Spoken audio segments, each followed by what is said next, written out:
শীতকাল মানেই নানান রকমের সবুজ সবজি, তার মধ্যে আছে পালং শাক, তো ভীষণ পছন্দ সবার আর খুবই উপকারী সবজি শাক। আর এদিকে আছে ধনে পাতা আর রয়েছে না মটরশুঁটি। মটরশুঁটি ছুলতে কিন্তু ভীষণ ভালো লাগে আর ছুলতে ছুলতে খাওয়াও হয়ে যায়। তো আলু ধোয়া একটা বড় কাজ। তো আমি মাসিকে বললাম আলুগুলো ভালো করে ধুয়ে দাও। ছোট আলু দিয়ে করবো আলুর দম। তো আলুর দম রান্না করব যখন আলু ভালো করে ধুতে হবে। আর এইদিকে মনাকে ম্যাগি করে দিলাম। ও বায়না করেছিল মজাদার ম্যাগি খাবে, মানে পেঁয়াজ টমেটো মটরশুঁটি দিয়ে একটু ঝাল ঝাল। তো আমি বললাম আজকে শনিবার ওসব হবে না। তো দেখো ছোট ছোট আলু বেছে দিয়েছে।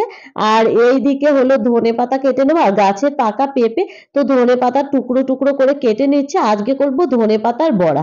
আর ধনে পাতার বড়া খেতে কিন্তু ভীষণ ভালো লাগে, একটু যদি কালো জিরে কাঁচা লঙ্কা আর দেওয়া যায় একটু চালের গুঁড়ো, খুব ভালো লাগে। আর পালং শাকগুলো টুকরো টুকরো করে কেটে নিচ্ছে। আজকে আর সবজি দেবো না, প্লেন পালং শাকটা রান্না করব। আর পেঁপেটা রেখেছি, পরে দেখি কেটে নেবো, না হলে কালকেই খাওয়া হবে। এদিকে মাসি এখন কিচেনটা সাফাই করে দিচ্ছে, বাসনগুলো বাইরে নিয়ে গেছে। আর আমি মনাকে পড়তে বসিয়ে আসলাম আলুটা বয়েল করতে দিতে। তো কাঁটা চামচ ঢুকিয়ে ঢুকিয়ে ভালো করে যদি আলুর চারপাশে দেওয়া যায় তাহলে কি হবে, আলু কিন্তু আস্তই বয়েলও হয়ে যাবে।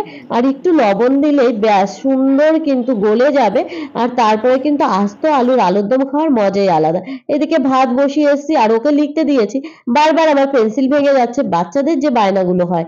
তারপর বাসন ধুয়ে রেখে গেছে বলে বাসনটা আমি রোদে রাখলাম। আর এখানে কাটা শাকগুলো নিয়ে যাচ্ছি, কারণ তাড়াতাড়ি বসিয়েছি রান্না। আর রান্নাটা তাড়াতাড়ি করে নেবো। আর ওই যে বলেছিলাম না করব, আজকে হলো সেই বড়া ভাজা। তো একটু কালো জিরে দিয়ে দিয়েছি। আর হলো আজকে পুরো চালের গুঁড়ি দিয়েই করছি। চালের গুঁড়ো যখন থাকে না আমি বেসন আর সুজি মিক্সড করি। তো আজকে চালের গুঁড়ি দিয়েই করছি হলো সেই কাল কি ধনে পাতার বড়া। তো এটা খেতে এত ভালো সেটা তোমাদের কি বলবো, দারুণ খেতে। মনা তো প্রথমে নিচ্ছিল না, তারপর বলছে গরম গরম, তারপর হাতে নিচ্ছে। তো বলছে বেশ ভালো তো খেতে, একটু গরমই লাগছে আর একটু ঝাল ঝাল, পছন্দ হয়েছে। তারপর ছেলে বায়না করলো আজ তো পাঁপড় খাবো। তো ওর জন্য আবার দুটো পাঁপড় ভেজে দিচ্ছি। তো করব একটু ডাল করব, ভেজ ডাল করব একটু রান্না। আর শাকটা পালং শাকটা ভাজা করব। আর করব জাস্ট আলুর দম রান্না। ব্যাস হয়ে যাবে আজকে দুপুরের খাওয়া দাওয়া। তো বড়া ভাজা করলে একটু যদি লঙ্কা ভাজা হয় তাহলে কিন্তু খেতে ভালো লাগে। আর এদিকে দম আলু দেখেছো, আস্তে আস্তে আলুর দম কিন্তু বাচ্চারাও খেতে ভীষণ ভালোবাসে। তারপর খাওয়া দাওয়া সেরে সন্ধ্যেবেলা চলে এসেছে রিলস করতে। তখন আমার বরমশাই ফোন করেছে। তো বলছি কি করছো সেজে গুজে, আমি বললাম একটু ভিডিও করি। তো দেখতে পাচ্ছ তাড়াতাড়ি ভিডিও করছি। আর এদিকে মনাকে নাচের ক্লাসে দিয়েই এসেছি। তারপরে আমি রিলস করলাম দুটো, আবার এখন আবার চেঞ্জ করে তারপর যাব ওকে আনতে। ওকে নিতে এসে আর এক বায়না খাবো মোমো। তো এখান থেকে 2 প্লেট মোমোস নিয়ে নিলাম।